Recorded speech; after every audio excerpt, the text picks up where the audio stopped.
আমাদের দেশ গরিব দেশ, কিন্তু আমাদের যারা নবাব জাদা তারা মনে করতেছে যে আমার নবাবই অনার্স মাস্টার্স কমপ্লিট করা পর্যন্ত আমার নবাবই চলবে, বাপ টাকা পাঠাবে, আমি পড়াশোনা করবো, আমি আর কিছু করবো না, তাহলে আড্ডা দিব। আর পড়াশোনা কি, পড়াশোনা আড্ডা দেওয়া, ক্লাসগুলো করার পর বিকালবেলা গভীর রাত পর্যন্ত আড্ডাবাজি করা, লাস্টে পরীক্ষার সময় ওই নোট আসবে, এগুলো পরে পাস করে যাওয়া।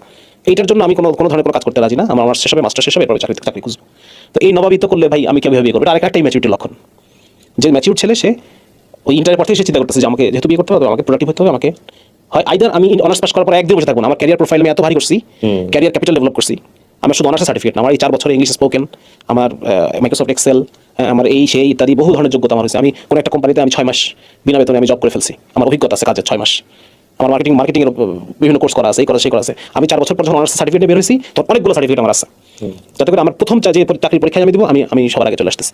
হয় আমার এই ম্যাচুরিটি থাকবে, অথবা আমি ইন্টার থেকে আমি মানে ইউনিভার্সিটি ফার্স্ট ইয়ার থেকে আমি ইনকামের ব্যবস্থা শুরু করবো।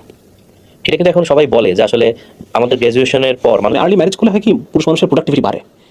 ফোকাস এটা কিন্তু একটা গুরুত্বপূর্ণ একটা ইয়ে, যে পুরুষ মানুষ বেটার সিদ্ধান্ত নেয় যখন তার প্রয়োজন, তার কঠিন নিড, কঠিন বিপদ, মানে যত বেশি স্ট্রেস পুরুষ মানুষ তত বেটার সিদ্ধান্ত নেয়, এটা রিসার্চ আসছে।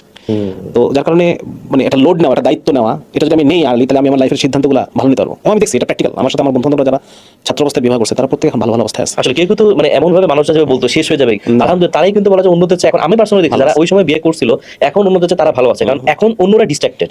আমার ফ্রেন্ডরা কিন্তু প্রথম থেকে অনেক আস্তে আস্তে আস্তে আস্তে উঠছে, কিন্তু পুরো সুন্দরভাবে উঠতে পারছে। কিন্তু যে হচ্ছে তখন খুব মনে হচ্ছিল সে বেটার, কারণ সে ওর টাকাটা খুব ভালো জায়গায় ইনভেস্ট করতে পারে, তারা তো বেশি ছিল সময়, কিন্তু সে এখন পুরোপুরি ডিস্ট্রাক্টেড। রাইট ভাই এখন যেটা জানতে চাই